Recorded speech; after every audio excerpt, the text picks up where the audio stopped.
NASA's Parker Solar Probe is a mission to explore the sun. How can it do that?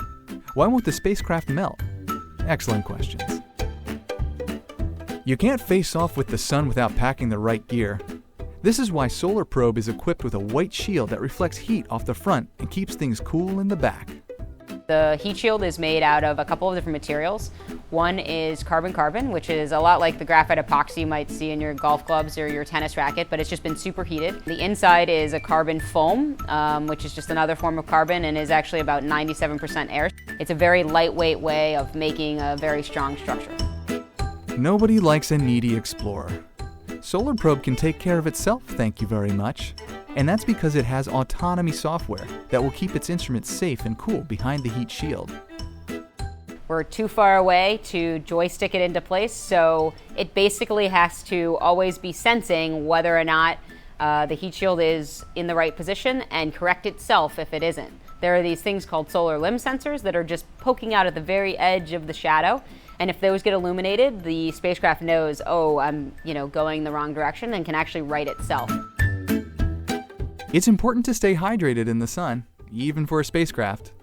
Solar Probe circulates water to keep the solar cells from overheating. It stays cool and keeps power.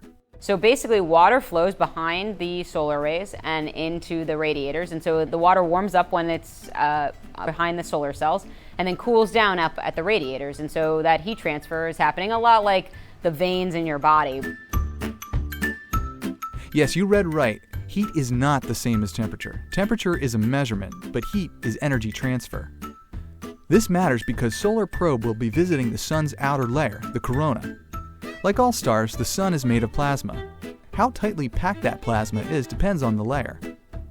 While the sun's corona has a very high temperature, the plasma particles are fairly spread out. So even though the temperature in the corona is 2 to 3 million degrees Fahrenheit, the heat around the spacecraft is manageable.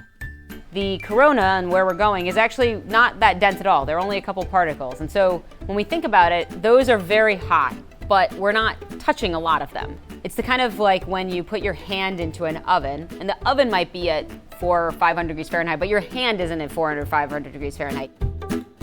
Thanks to its design and destination, this cool, confident spacecraft is all set to explore. We can just sit back and chill as Parker's Solar Probe takes the heat.